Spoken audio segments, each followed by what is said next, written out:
What's up, everyone, and welcome back to the G-Red Show. I'm G-Red. I feel like we've waited so long, and it's kind of been a quiet transfer window this summer. I mean, obviously, Mbappe is a huge transfer, but because we knew that this was already going to happen before this transfer window in the summer, I can't even really count that. Yeah, there's been a couple other smaller transfers, but we finally have a huge transfer that looks like it's 100% about to go through. Depending on when you guys watch this video, maybe it's already going to be confirmed. It impacts Man City, Barcelona, and Atletico Madrid. I can't wait to talk to you guys about this, plus a little more. This is all coming up next. Don't forget to like and subscribe. So let's jump in and talk about what's going on right now.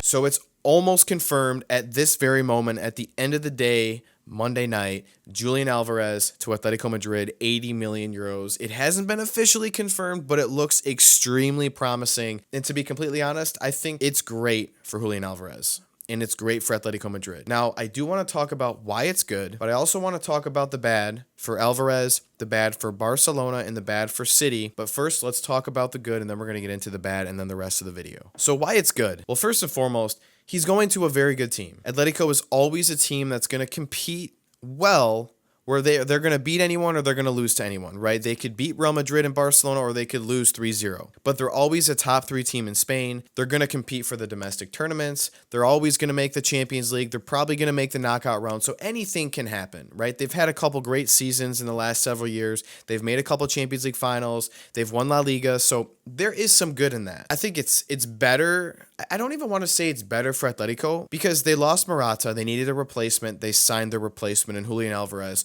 24 years old, a great age to be in because it's when a lot of players start stepping in their prime right around that time, a couple years older, a couple years younger, but it's a good age. Griezmann probably isn't going to be there for much longer, so he can take that spot too. And then I think they can maybe transition and build around Julian Alvarez because right now they kind of play, Atletico's kind of like Inter. They play these very different formations. They don't play your typical 4-3-3 or 4-2-3-1. They kind of run like a 3-5-2 or a 5-3-2 with like these wing backs and not your typical wingers. It's very different. So I'm interested to see if this changes anything and if they run maybe Griezmann and Alvarez as the 2 strikers or if they make Griezmann Cam and Alvarez as the sole striker.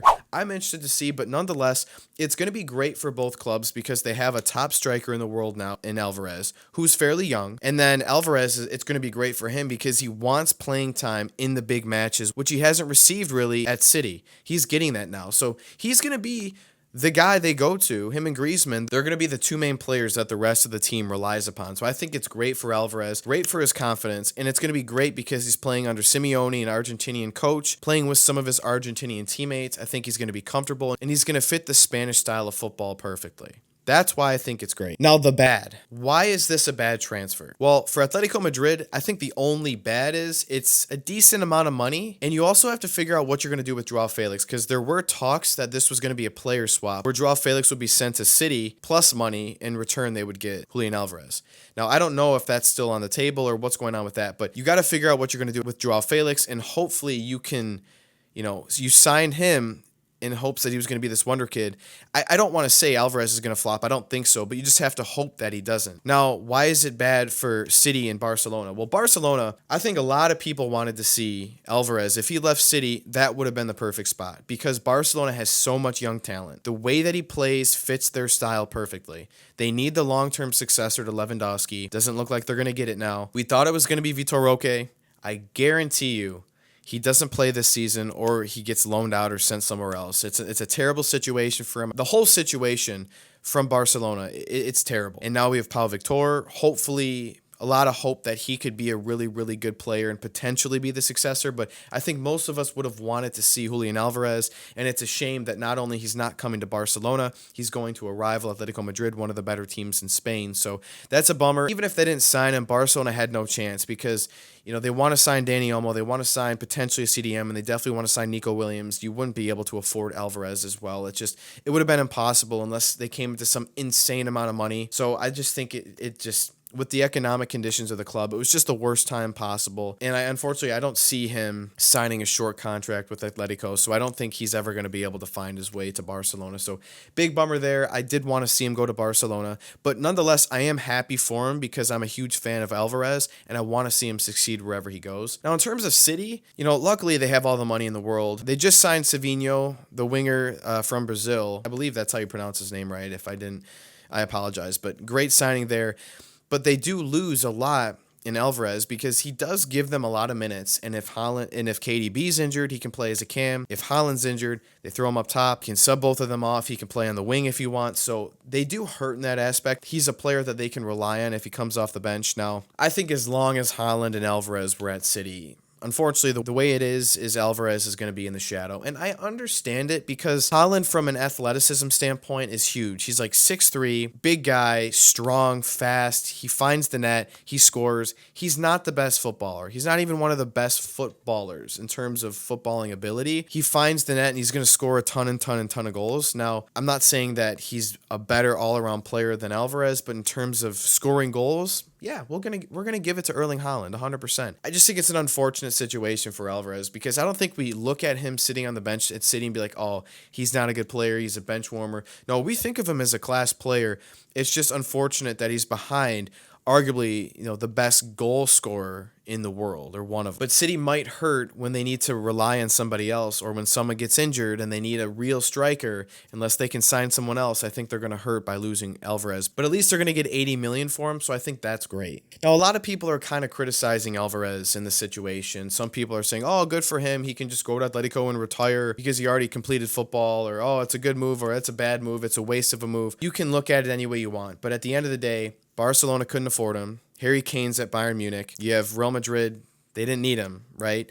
Haaland's at City. I don't think Liverpool needed him. They have Gakpo and Darwin Nunez. I think the only other realistic spot was maybe Arsenal. He probably could have went to like AC Milan or Juventus if you wanted. He could have went to PSG, but he doesn't want to play in the French league. And why would he want to go play at AC Milan? At least if he goes to Atletico, Argentinian coach, teammates, he probably wanted to play in Spain. Pretty much guarantee almost that you're going to make the Champions League. Not guaranteed, but close. So I think it's the smartest choice he could have made with his available options. But a lot of people are like, oh, we completed football.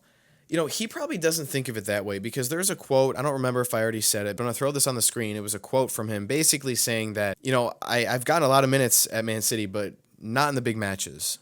And so, yes, he won the treble, the Champions League, he won the Premier League again this season, but he really wasn't relevant in the big matches, like in the Champions League, in the FA Cup final. And again, we're not criticizing him in the slightest. This is not a dig at Alvarez in the slightest. He's behind Haaland, and, if he's not playing as a striker, the other positions, unfortunately, are going to be filled by world-class players. So, maybe he doesn't feel like he really completed football because he really wasn't the reason they won the treble. He wasn't. And again, not a dig at him. Going to Atletico, he will be, if Atletico wins La Liga or if they win a big trophy, he's going to be one of the main reasons why. And I'm happy for him. You can't not be happy for him because he's such a likable player. He's got so much to offer. He's a humble dude, and I'm going to support him even at Atletico. I hope he has a great career, and I want to see him do well. So I want to know what you guys think down below. Do you think this is a good transfer for him specifically in terms of everything he wants to accomplish trophy-wise? I don't think he's going to win the Ballon d'Or going there. I think it would have to take something extremely special. The circumstances would have to align incredibly perfectly for that to happen. He'd have to win the Copa America or win the World Cup, and then Atletico would have to,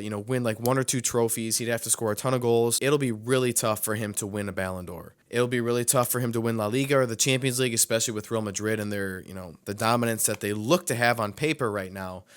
I don't see that happening. But if he wants to have a good career and be the main guy on a big club and score a lot of goals and get a lot of playing time, I think it's a good transfer for him. And I'm happy regardless. I wanted to see him go to Barcelona. Unfortunate economic circumstances got in the way. I wonder what City is thinking inside the locker room. And I guess this probably guarantees that they have to lock in Haaland long-term for sure. So let me know what you guys think down below, your thoughts and opinions. And if you guys made it this far in the video, I appreciate you guys sticking around and watching. And hope to see you guys back here next time on The G-Red Show.